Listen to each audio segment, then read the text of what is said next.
Welcome to the Dream Journal. From the studios of KSQD in Santa Cruz, the Dream Journal is a weekly show where we explore the power of nighttime dreams through conversations with dream experts and with listeners like you. In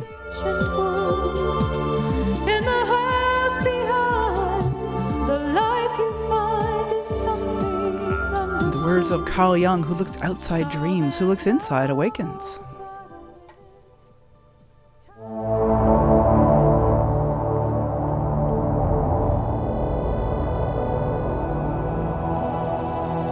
Today's music is Mr. Onify, created by Rick Kleffel again this week. Using dreams to craft poetry, film, books, and other art. We'll get tips from award-winning poet, author of multiple books, and committed activist, the dynamic Joan Gelfand. I'm your host, Catherine Bell of Experiential Dreamwork, and welcome to the Dream Journal. We are also a weekly podcast. Please subscribe, rate, and review. But most importantly, I invite you to tell your friends about the show. The purpose of this show is to get folks talking about dreams. And so that's one way you can do that. Let them know about the podcast, and maybe they'll share a dream with you. You can also find archives at Apple Podcasts, Spotify, or at ksqd.org/the-dream-journal. Plus, we are on PRX. So if you subscribe there, look us up and maybe let your local community radio station know. I'd love to get the Dream Journal syndicated out there in Radio Land. Hello to our guest, Joan Gelfand. Hi, Joan. Hi, Catherine. How are you? Good, doing so well. So glad to have you on the show. So let me introduce. I'm excited to be here. Yes, excellent. So I'm going to introduce Joan here. Joan is a award-winning author of 3 collections of poetry, a chapbook of short fiction, and a novel set in a Silicon Valley startup. Also, she has a book about how to get your book published, which is how I met Joan, because listeners will know I'm working on a book. And new this year, Joan Gelfand has a book out called Outside Voices, a memoir of the Berkeley Revolution. Her webpage is joangelfand.com. That's Joan, and Gelfand is GELFAND.com. Okay, we can hear you bumping around over there, Joan. I know you're there with us. I'm here.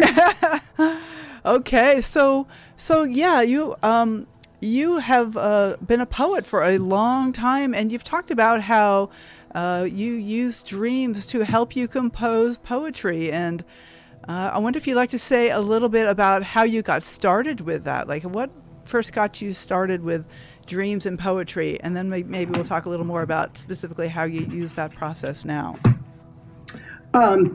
Good question. Well, as a working writer for most of my life, you're always looking for material. Right.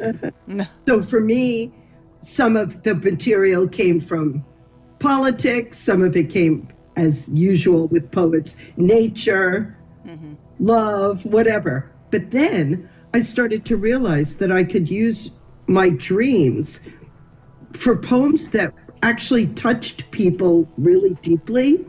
And I thought that was so interesting. So since we have some time, I'm going to read a couple of poems. But please. Like, here's the first one that I did. And this poem literally came, like, I would say, almost fully formed. And if you talk to writers, a lot of writers will say, some of my work, I get lucky, it comes out fully formed, and some I have to pound and edit and revise. But this one came out literally, what's in this poem was in the dream. And it's called Burial. You might imagine a box, airless, close, the sound of dirt clumps falling like rain. You might imagine a mudslide rushing down steep mountain terrain, your legs buckling. You might imagine a building shaken to its core, rubble tumbling, knocking you senseless. You might imagine water too deep, a collapsed bridge, a tunnel broken. My burial was none of these. An angel chanted, and I went under alone and unafraid. Oh, wow. And it was this dream about being buried. And I was like, I have to share this in some form. And for me, it worked in a poem. But one of the things I wanted to talk about for your listeners, just in case there's aspiring writers out there, Oh, yeah. is that when you sit down to use your dream elements, like, did you see that I had a lot of repetition in this poem? You might imagine.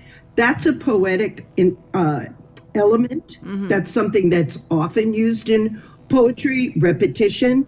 But the other thing, of the other aspect of writing a poem from a dream is to try to do a checklist. Am I using basic creative writing elements? So, in other words, one of the things we start teaching children when we teach poetry is, are you using the five senses? So, sound, taste, touch, visual, and hearing are all very important in a piece of creative writing. And I think this poem kind of brings in all of it. So, I just wanted to say, like, if you have a dream about being chased by a green monster, writing, I was chased by a green monster, you kind of want to craft that into something where there's a shift, or how do you say, there's an outcome. You know what I mean? Like, see how my poem developed from the beginning, and then there was kind of a surprise ending. Yeah. That's also a poetic element. But I'll get back to your question of how I started. Sure. You and I both know Kelly Sullivan Walden. I have to mention her name because I love her so much, and she's such a mentor to me in my dream life. She's got a wonderful book called I Had the Strangest Dream. She has many, many books about dreams, but this is my all-time favorite. And I've always tried to pay attention to my dreams, but once I met Kelly about 20 years ago, I use her book like, oh, what does an elephant mean? Because sometimes we're sitting there and Catherine, you study dreams. That's why you have the show. That's right. So you can talk about this too. But it's like sometimes I think a certain symbol means something, but then we look it up and the fact is, no, it's actually a positive thing, not a negative thing. In fact, Kelly writes a lot about using nightmares for positive outcomes. Anyway, I hope that answers the first question. Oh, yeah. So you're saying Kelly was one of the people who got you involved in paying attention to your dreams early on? Let's say this. She deepened my practice. I had been paying attention to my dreams for many years, writing them down. But was I always interpreting them? Not really. Right. Well, to get back to that poem, I'm really, really struck by that poem. And I'm wondering, maybe you could send it to me and I'll put it on the episode page so I could ponder it some more, and the listeners can do that as well. There's something just about inviting the reader into their own imagination that I love. Like, can you imagine that? The repeated line really invites the reader to have their own images and to really step into that. Like you talked about being chased by a green monster, like, hey, that's pretty dry. But what if you could help the listener feel that, so that they were imagining their own particular monster that might be? Because, Exactly. And then I'm open. I mean, obviously, this is your show, but I just want to share with your listeners that kind of the poem that got the most well-known that I used, Dreams, was this Ferlinghetti School of Poetics. So tell me when you're ready to talk about that. We don't have to talk about it right now. Let's do it. No, I'm ready. You're ready. Let's go. Let's do it. Okay. That's perfect. So this is a really interesting story, and also interesting for dreamers to kind of take note of. I was at the height of, working on my poetry very hard. It was when I was getting my 3 books out. I was doing a lot of readings. I was very much involved with the literary and poetry community here in San Francisco, P.S. This was pre-pandemic, when you could go to 2 readings a night in San Francisco, and it was just a lot of fun. And I started to have these dreams. So I had one dream about Lawrence Ferlinghetti. I wrote it down. I thought, well, that's really an interesting dream. I have to make a note of that. Then I had, I don't know whether it was 3 months later, because this is about 10 years ago, but a significant amount of time later, I had another dream about Lawrence Ferlinghetti. Now, I always liked Lawrence Ferlinghetti, but I wasn't like a super fan or anything. But okay, this has been delivered to me. Okay, I took a note of that dream. Well, by the time I had the third dream, which literally this was over the course of almost a year, I said, Joan, you got to sit down and do something with this. I crafted this poem. It got such a positive response. And here's the fabulous part about this, and it's also the fabulous part about putting your work out in public. I'm on the radio show with Kelly, because Kelly and I used to do a radio show online called Dreams to Art.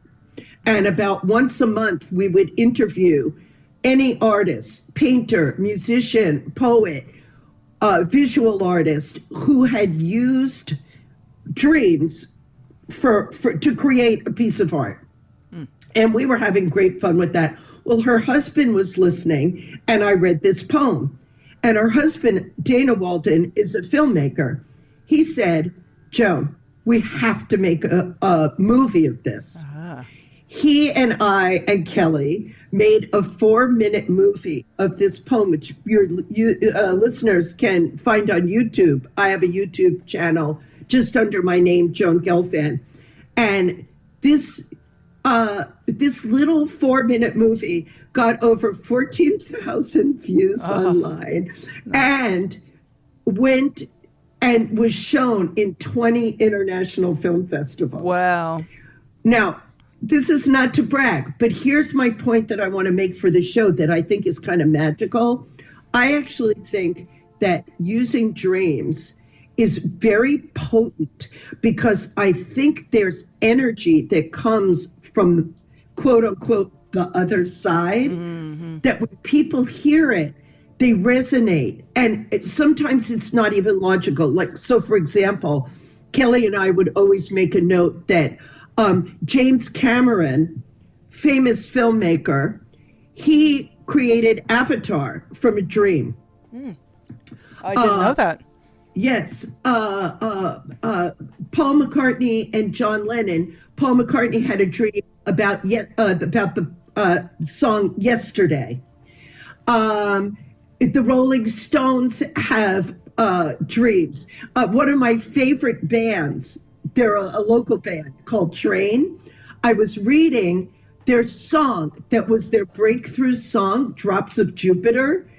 The head singer in the band, his mother had just passed away, and he had this dream about her, and he wrote the song, and it became their breakout song. So remembering dreams and crafting them and using them is just, I think it's very powerful, because it's got this energy. It's almost like I said about the poem Burial. It's like something's been delivered to you. Pay attention. That's what Kelly always says, don't take your dreams lying down. That's her tagline. And it's like, it's true. Our dreams can move our emotional, spiritual, and psychological growth. It can put it on steroids. Do you know what I mean? Right. Okay, there's a paradox here, Joan. This is really exciting, because I know there's so many artists who have worked with their dreams and made these really famous things from their dreams. And yet, if you say to somebody, that's just say, oh, I had a dream last night. Like, there's like a whole trope that's, oh no, we're rolling our eyes and walking away now. So there's a way that there's that I want to kind of move away from it. And yet once it's been crafted into something artistic, it's something that draws in other people. It's a bit of a paradox, isn't it? Well, it's not actually. Oh. Actually, you want to know why you don't want to hear about people's dreams? Please do tell, yes. The reason you don't want to hear about them is because people haven't examined their dreams. They just want to tell you, see the title of Kelly's book, I had the strangest dream. That's the phrase. But unless you, like that, everything that I'm going to share with you today, I have meditated on, I have looked up the symbols, I have sat with. And so it's not just, this crazy thing happened. It's like, here's how it affected me. Do you know what I mean? I think if people don't take the time to examine, to research, to look at a book, and of course, Kelly's is just one of many. There's wonderful, like you said, Carl Jung, go there, right? Yep. And I think that's what, and also, of course, there's an intimacy to people sharing their dreams. Like, let's say you, as a dream coach, someone says to you, I had a dream, and you hear something in that dream that you think is problematic. Well, how do you deal with that person if they're not your client or your student? You know what I mean? Well, sometimes there's a little bit of an element, like people like telling me their dream and like, it's just this weird dream. And sometimes I'll like feel like Josh, I wonder if this says something about, like it's like people taking their clothes off sometimes. Yes, exactly. It's very intimate. It is. And that's like the beauty of dreams, of course, too, is that it is very intimate and it's very revealing and vulnerable. And so maybe once it's crafted into poetry, then people can recognize their own times they've had feelings like that, and so they can feel into the image. And maybe one reason people don't like to listen to other people's dreams just off the cuff is because they're being invited to look deeper, and maybe they're like, I don't want to do that right now. Like I'm busy making coffee, or I'm right, I'm reading the newspaper. Or as most people, I'm distracted. Yeah, I'm looking at my phone. I'm doing emails. Totally. I'm multitasking. It takes a certain space, though. I mean, it is something you really got to ask somebody. That's one thing I've learned is you really got to learn to ask, like, is it okay if I share a dream with you right now? Because they may really not be in a space to hear, and it takes a certain mental space to, like, when someone starts to tell me dream, I have to kind of like go inside for a moment and kind of reset my brain and get to this other place where I can let it in at a deeper level. And if I'm busy doing something, I just won't want to listen. It's not. Most definitely, definitely. Yeah. It's not a casual conversation, right, Catherine? Yes, that's true. It's like you want to take a deep breath, sit, and focus. It's not just right. Yes, because things come up. It's like right. It's really valuable, and it takes emotional work. It's digging. It's digging emotionally. So tell me, I'm wondering about this Ferlinghetti dream. Do you want to say some more about the dream in the video? Do you want to quote the poem? Or I don't even know who Lawrence Ferlinghetti is, I must say. Mrs. PhD. I know. Sorry. Mrs. PhD. Ferlinghetti was... First of all, he started City Lights Books in San Francisco and City Lights Press. Okay. So he was incredibly instrumental in the beats. Ferlinghetti went to court for Allen Ginsberg when his book Howl was banned for obscenity. Okay. And so if it wasn't for Ferlinghetti going to the mat for Allen Ginsberg, we wouldn't have Allen Ginsberg's poems. And he was totally like, I don't know if I'd say the leader, but it was like, Jack Kerouac, Neil Cassidy. Jack Kerouac. Oh, yeah. Right? Yep. Oh, yeah. Okay. Allen Ginsberg and Neil Cassidy. Those names. Yes, for sure. Right. So Lawrence Ferlinghetti he published a lot of them because he started City Lights Press. So he was, and he's been he was San Franciscan for, 2/3 of his life. He died a couple of years ago at the age of 102. Oh, wow. Mm-hmm. And I crafted an essay that was published in the San Francisco Chronicle talking a little bit about this poem and about his influence on me. But, the poem isn't very long. I thought it would be interesting to read the poem because then if any of your callers want to ask, well, it's up to you. I could Sure. read. Yeah, no, let's go ahead. Let's hear the poem. That'd be great. It's about 3 minutes. Okay. Okay, so it's called the Ferlinghetti School of Poetics, and it starts with a quote by Edgar Allan Poe, who was also a dreamer. All that we see or seem is but a dream within a dream. Number 1, the dream within the dream within the dream. What is it, Ferlinghetti? Taking star turns in my dreams, strolling in front of cars, haunting alleyways, stairways, bars, beating moth-like, flitting through San Francisco's sex-fraught avenues in North Beach where XXX marks art and nasty commerce collide. Intersect Columbus, Telegraph Hill, Jack Kerouac Way.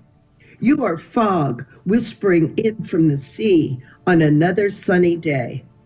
Ferlinghetti's words sink, weighted on the business end of an invisible fishing line, dredging last night's dream to the surface, gasping for air. The knife of memory slices open that dream, finds me on a haunted street, instructing a small boy.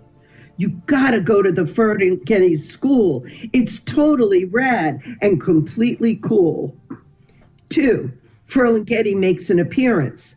Phantom audience shouts, higher, higher. They egg the poets on. After all, they're not on the wire. Higher? We spin the memory wheel until there's my father strolling through his own Coney Island. And there he is again, winning a goldfish. The clerk hands over fish, circling in plastic bag. Big Daddy pretends it's all for the kid. He needed to win like that fish needed water. 3, the poet reconsiders. Is the skill of life just keeping on, even if the past keeps drowning and the knifed open dreamfish still swims around? In Dream Theater, Ferlinghetti arrives. The regal, the royal, the Metreon. I rise to make room for he who started everything, got the wheel of poetry turning, broke open language, letters, vaporized while he drifts, haunting my dreams. Okay, there's some amazing images in there. I love the goldfish in the bag. Well, remember? Yeah. Well, you live in Santa Cruz. Yep. Remember at the boardwalk, and you win prizes. Absolutely. Yeah, no, I totally get that. I've been there. I've had a goldfish in a baggie. They don't usually live very long. So this poem became a video that I can see that all the visual images. I have seen this video, but it's been a while since I looked at it. And so I'll put a link to it on the episode page as well, so folks can find it. I'll get it off of your YouTube page. And so your poem then inspired Kelly's husband to make a film, so that the way these dream images are kind of spreading out from the source. Like you mentioned this phrase, coming from the other side. Yes. Is there's something from the other side, and then when we share a dream, we bring it out into the world, we get to spread it around on this side. Exactly. Exactly. I mean, after all these years of studying with Kelly, they're like lessons. They can be, life lessons, right? Like, Yes. Look at Avatar, how it affected kids going into the Costa Rican forest, it was awesome. Absolutely. So you're also a novelist. So you have and nonfiction. So you have like quite a wide range. I guess you started with poetry, Yeah. And then you also have a novel, a couple of novels now. Well, actually, one's a memoir, one's a novel, and one's nonfiction. So you really span the whole gamut, don't you? I do. I just want to put in a tiny plug about my new book, Outside Voices, a memoir of the Berkeley Revolution. I met you in person a couple of weeks ago. I guess it's about a month ago now, down in Monterey at a book signing in Monterey. So you have done quite a few book signings for this new book, Outside Voices, Memoirs of the Berkeley Revolution. And I wonder, did you have like dream influence in your longer fiction? I can't just say fiction. Your longer works. Was there you mentioned like in your How to Be a Winning Writer some things about using dreams in various composition. What about like the novel and the memoir? Not really. Mm-hmm. Not really. Those came from real life experiences here on the earth. Physical experiences. That's it. Well, here we are on the earth for sure. Well, okay. Why don't we take a short break, and we will get back talking more. We'll opening up the phones very soon. And I'd like to say that my guest today is Joan Gelfand. And you can find out about her at joangelfand.com. That's GELFAND, joangelfand.com. So we are broadcast live from the KSQD studios in Santa Cruz and co-broadcast live in San Jose by KCXU. This is the Dream Journal, and my name is Catherine Bell.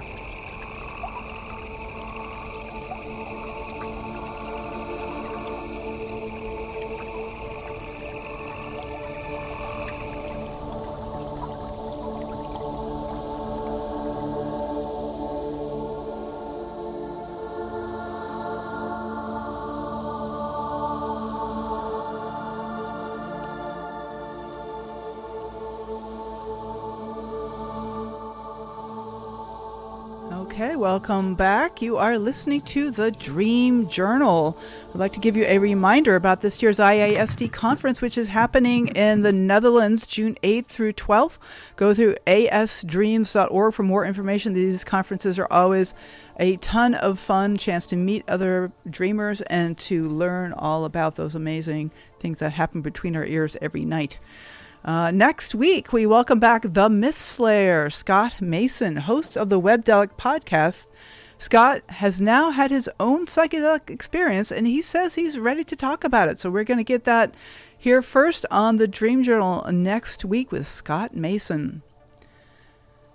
This episode today is number 251 of the Dream Journal. Can you imagine? And we now have a whole new look. So check us out on Instagram and Facebook by following #TheDreamJournal. So my guest today is Joan Gelfand, and you can read about her poetry and books at joangelfand.com. And I believe we already have a phone caller. Hello. Hello. This is Kelly, and I am a huge fan of Joan. Yay, Kelly. All right, Kelly Sullivan Walden. We are a huge fan of you. You've been on this show several times yourself, my dear. Thank you. So my big question for Joan is, what have her dreams been like since her big book came out? Ooh. Okay. Kelly! Fabulous book. Tony! Talk about put me on the spot. Good for you, Kelly. Putting you on the dream spot. I've had some groovy dreams. Your book is so revealing, and it's so wonderful, and I imagine there's been some major dreams to help you assimilate putting all of this beautiful work and revealing work out into the world.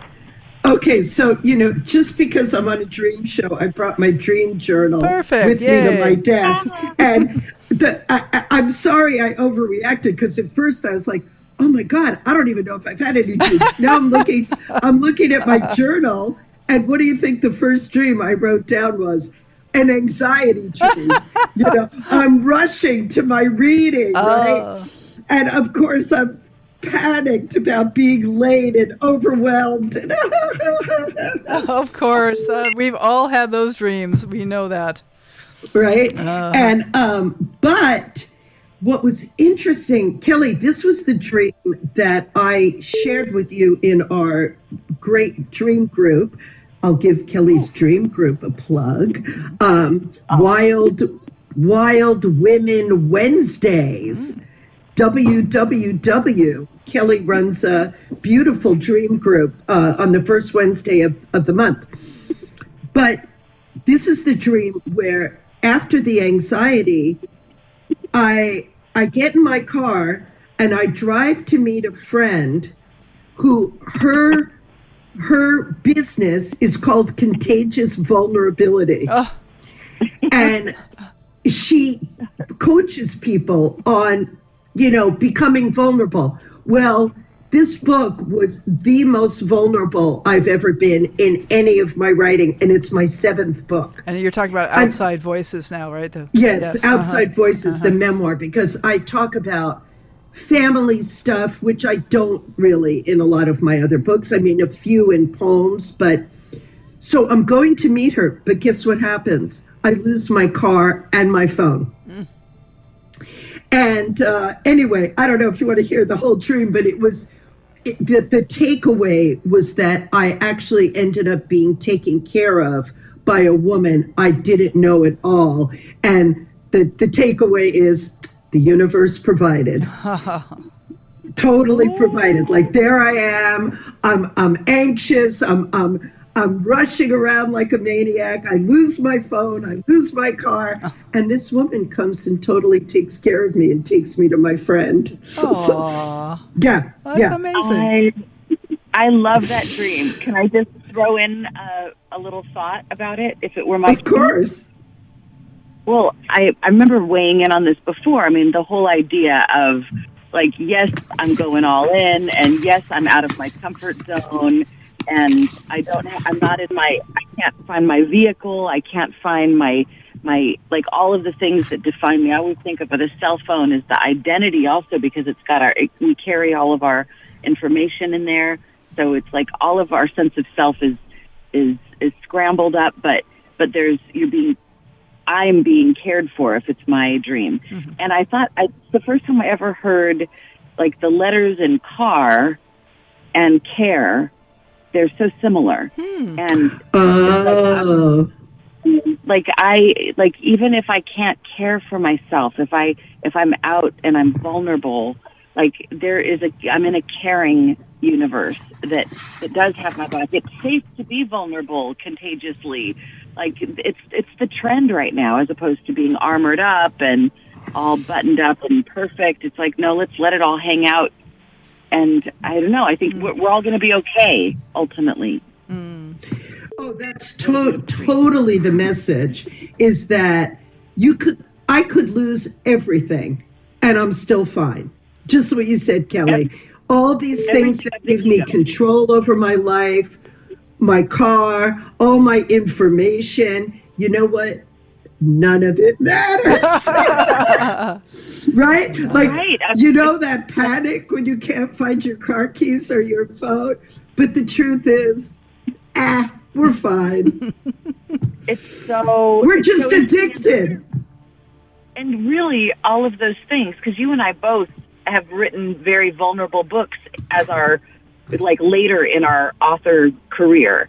And it is vulnerable, and I understand that vulnerability, but it's a vulnerability of the ego, which is the stuff, which is the identity and all that stuff. But the real soul is who we are anyway. So, like, even if everybody said, boo, which they'll never do, if they read your book, they're going to just, faint with delight because it's so open. But even if they did, we're still cared for. Like, we can take those exactly. So it's really empowering. I'll let other people weigh in, but I just wanted to say I'm a huge fan, Joan. I've been a fan of yours since I first met you at the Women's National Book Association board meeting. And Catherine, I'm a fan of yours too, and I can't wait for your vulnerable memoir to come out. We'll be in the Vulnerable Memoir Club. That's it, the Contagious Vulnerability. A new press. We can make a new press called Contagious Vulnerability. Well, my friend who's started Contagious Vulnerability, she has quite the story that she wants to tell. And she's also in her 50s and has waited and she's a great writer, but, just putting out your vulnerable stuff, it takes a fortitude. And I always say to people, it took me till I was this age, till I had the fortitude to put something like this out there. When you're young, you really care what people think. Not anymore. Not anymore. Yeah, there's something about vulnerability. It was like sharing dreams, like we were talking about earlier, that we can find the right environment, the right place, and like, can I share this with you now? Like, is it okay for me to be vulnerable with you now? Can I share with you something? And it's very inspiring when the connection happens, but it's risky. And it is so vulnerable. And we can't always share them with people that might look at us like, we're strange, or where they're going to wrap us up in a straitjacket or something. Like, having a good group that's intimate, that understands, is so important. So amen to that vulnerability as well. Kelly, thank you for calling in. Love you too. And I look forward to talking to you soon. Amen. All right. A woman, a dream. Thanks, Kel. Bye, Kelly. Okay. All right, so that was Kelly Sullivan Walden. So good to have her on the show. And I love that she went right to that question, is how have your dreams been since your book came out? And there it is, anxiety and support. Isn't that the way dreams are? It's like talking about the difficulty, the uncomfortable things, and then also offering support. Totally. Yeah. Absolutely. I don't know if this happens to you, but before I take a trip, I'm always like, I'm a little anxious. Not Sure. anything out of the park, but like, you have your list and you're so afraid you're going to forget something. And how's it going to be in the city I've never been in, blah, blah, blah. Right. It's kind of like that with the book. Like, the anxiety is worse than the thing itself, right? Yeah. Yeah. Yep. Okay, we have another caller. Hello, this is the Dream Journal. Hello, my name's Adam. Oh, Adam, hi. We met down in Monterey. Yeah, that's right. Hi. Good to talk to you again. So I wanted to share a little bit of fun that I had. Oh, perfect. So first I'm going to share a dream, and so I'll share the dream, and then I'll tell you about the fun. So the dream is in two parts. Here's part one. A circus or a zoo has acquired an elephant, but they don't understand or appreciate the elephant, and they don't know its name. But I know its name, so I tell them. That's part two. Back home, we are experiencing strange, unexplainable electrical problems. Several circuits in the house keep blowing. Not all the circuits, only about half of them. No major appliances are being used, so it's not that. I try flipping the breakers back on, but then they blow again right away. I call an electrician who comes to work on the problem. He surmises that it might be the result of some animal chewing wires around the panel and goes to take things apart to investigate. But before he even returns, I realize it must be the elephant. The elephant. Okay, the elephant in the room, the elephant in the dream. Right. So then I decided okay, so here comes the fun part. So I typed this dream into ChatGPT. Okay, yes. And gave me a kind of a long interpretation back, but I'll hit the high bumps. So first of all, it tells me interpreting dreams can be a fascinating journey into our subconscious. Dreams are deeply personal, et cetera, et cetera. Then it says, okay, the misunderstood elephant. Elephants in your dreams often symbolize something large or powerful in your life, be it an emotion, a person, or a situation. The fact that the circus or zoo doesn't understand or appreciate the elephant, but you do, might suggest that you feel a connection to or an understanding of something significant that others around you underestimate or overlook. Knowing the elephant's name indicates a deep, perhaps unique insight or connection that you have that others don't. Okay. Then, electrical problems at home. So electrical issues in your dreams can symbolize problems with energy or a lack of control in your waking life. So since the problem only affects about half of the circuits, It might represent a feeling that some parts of your life are functioning well, while others are inexplicably problematic or out of control. The frustration of trying to fix this and failing could reflect feelings of helplessness or confusion in facing the problem.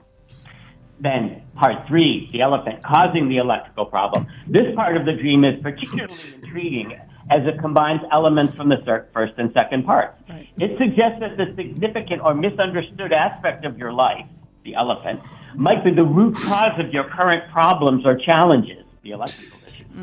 The dream suggests a link between not fully addressing or understanding something important and the disruptions you're experiencing. Okay. That's that. What is your take? How did on ChatGPT there? Because just like looking up something in a book, it's about what resonates with you. It isn't like this is the gospel. This is what it means. Sure, I understand. Well,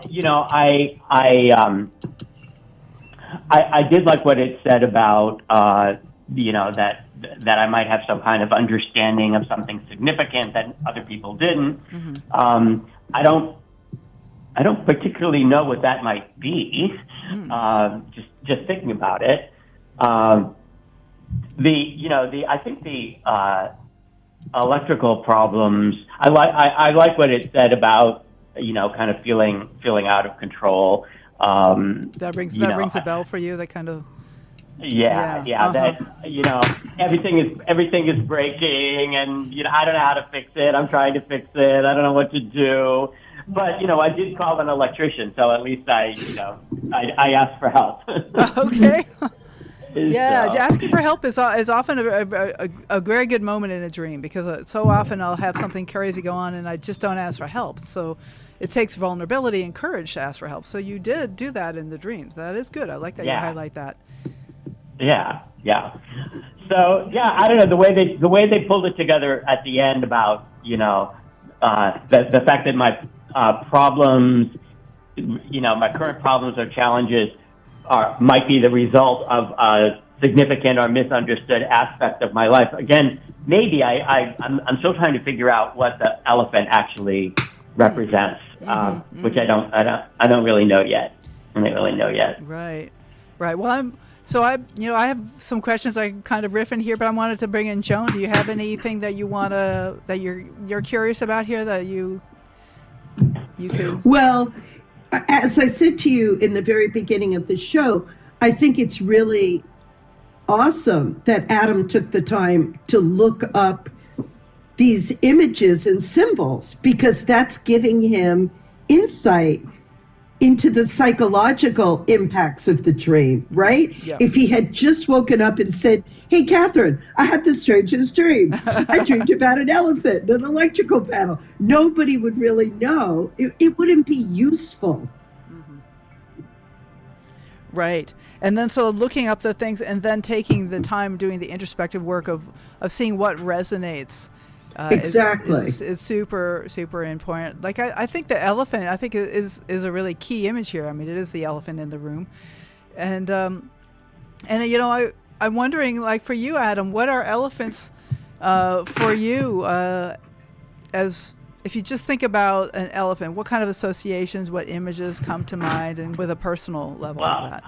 I think of the elephants as kind and gentle, caring, very wise. Those are the qualities that I associate with elephants. Oh, kind and caring and very wise, and yet this caring and wise creature seems to be responsible for breaking my electrical panel. Yeah, it's interesting because at the beginning, when I was dealing with the zoo, I felt really special because because I knew the elephant's name and I understood it, right? Right. And I felt like I had this connection with it, which is very different, as you say, from the fact that the elephant's been chewing my electrical wires. Well, on the other hand, could it be a wise elephant? Maybe this electrical line is something that I would be good for me to disconnect.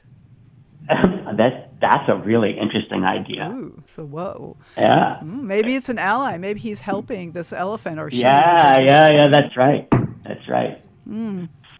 Okay.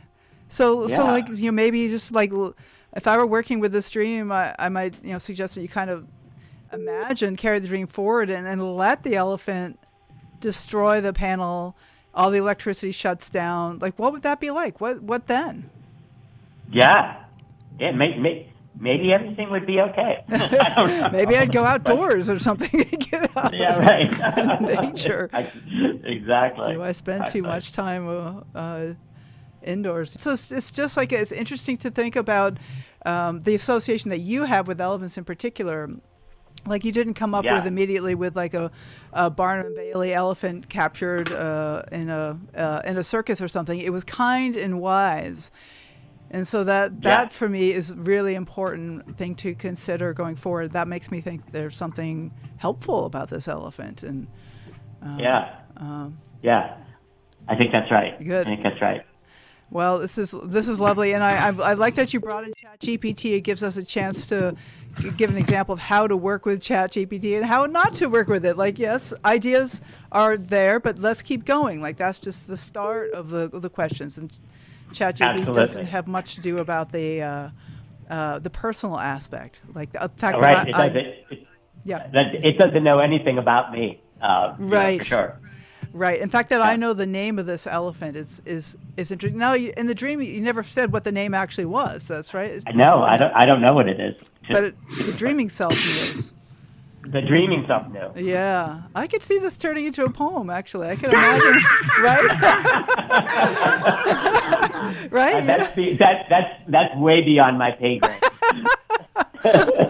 But I mean, I could just like imagine the evolution of this elephant coming crashing through, and then there's Adam walking out through the vineyard or whatever. There's Adam walking down by the beach and free of all that electricity, or there's just like something about this that really rings in my mind. And of course, you never have to make a poem about anything. It's just I can see why creativity comes so often from these images, because they are so rich and meaningful.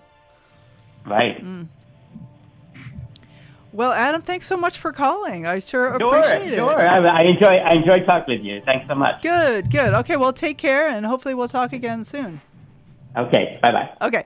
Bye, Adam. Okay, Joan. Yes. So that was very interesting. It was great to have Adam call in and bringing in a particular dream. And like you said, doing the work around the dream is what makes it more interesting. So he is an example of kind of working with the dream and bringing it to life. Exactly. That's a beautiful way to put it. Yeah. Mm-hmm. Bringing it to life. Yes. Yeah. So sounds like we actually have another caller. We do have just a few minutes left. Great. Hello. Hi. Let's see. This must be Catherine. Yes, this is Catherine. Who am I have the pleasure of speaking to? Where are you calling from? I'm Donna. I'm in Capitola, and I accidentally hit the wrong button on the radio. So this is the first time I've got your station, but I'm so excited to get through to hear about Joan. I'm an observational poet, and I've been a journalist in which we can no longer journal anywhere. So she has a great idea. Yeah, I write poems from observations that I see during the day. Uh-huh. With surprise endings. Joan mentioned surprise ending as a kind of a key feature. Yeah, yes. And she mentioned dreams. I thought, this is a great way to go, because I've had the same dream for 2 years in a row, and it's a quickie. I thought she'd like to hear it. Sure. I'm always looking for a restaurant, whether it's going through San Francisco or Honolulu or L.A., and I just keep walking up hills, down streets, and alleys, and I can't find the restaurant. And that's the dream. Oh my goodness. Okay, what am I now? I'm just going to throw out a few things because we have to move on. But what am I looking for? I'm looking for something to nourish me. Going uphill, working hard at it. What is it? What about you, Joan? Yes. Beautiful. I think that's so true. Mm-hmm. A restaurant, right? A place to be taken care of, get cooked for. Yes. Yeah. Something nourishing. That's interesting. I could write a whole poem about that. Exactly. You absolutely could. Make it. You can observe your own dreams and write observational poems about your dreams. Well, where could I find Joan appearing? I think you're in the same neighborhood I am. Santa Cruz, Capitola, the whole area, right? Well, this afternoon she'll be up at the Barnes & Noble in where? In San Mateo. San Mateo, just over the hill. Yeah, I live in both in San Francisco and Paso Robles, but write to me and we'll figure it out. It's Joan at joangelfand.com. .com. I got that. Okay. Yes, Yeah. I lived in. Yeah, just I'm a city drop life me a note. person. Yeah, I'm from a city life person too. Oh, great, Wow, great, so, oh, great. So great. you're in, well, I'll keep in touch and see you at Barnes and Noble in San Mateo. What time is your reading? 2:00. Huh? 2:00. You kind of drive over and get a bite of lunch before she starts. Okay, Well, sure, if you don't, just keep tuned to my website, and maybe I'll be back around in your neighborhood. Okay, should I look you up on Instagram? Or Oh should I yeah, just- I'm on LinkedIn, Instagram, Facebook, all of it. Yeah. Okay, great. Well, it's so wonderful to hear from you, and a great show. Well, keep writing Yes. poetry. Thanks so much for calling. I'm glad you called in. Thank you. Awesome. All right. Thank you. Thank you. Bye-bye. Bye now. Bye. Well, that got the main last question out of the way, which is how to contact you. There it is, Joan at joangelfand.com. And I wonder if, Joan, if you have any last-minute encouragements you'd like to share with our listeners. Last-minute encouragements. You know, I meet a lot of people. I am not a dream coach like you are. But because people know I'm into dreams, they will often say to me, you know, I can never remember my dreams.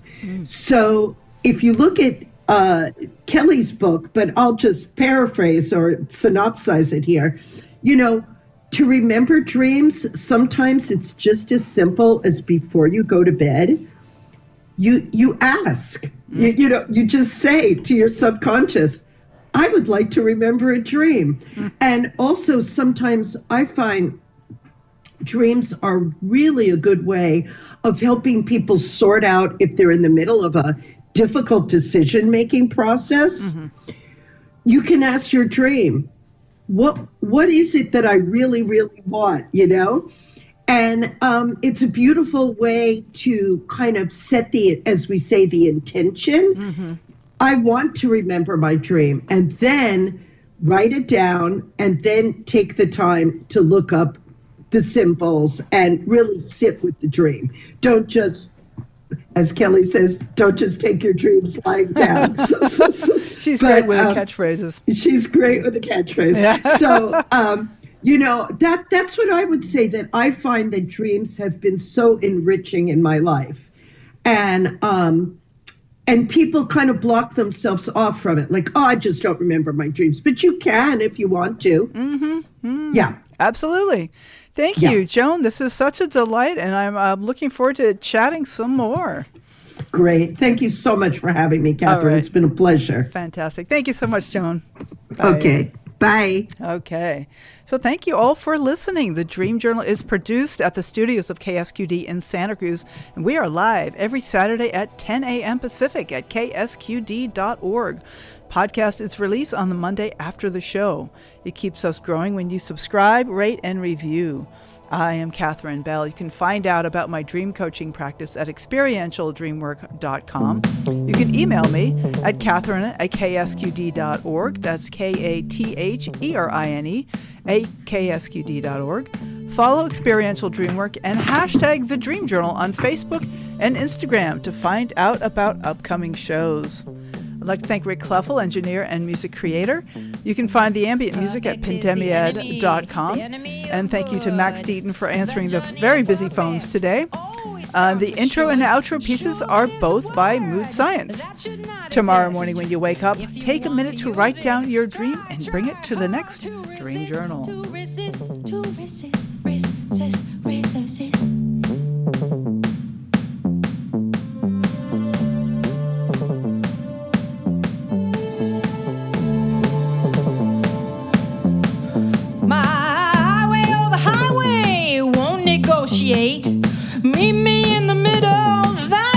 tempting fate. You won't get what you want, won't negotiate. Meet me in the middle, that's just tempting fate, fate, tempting fate, fate, fate, tempting fate, tempting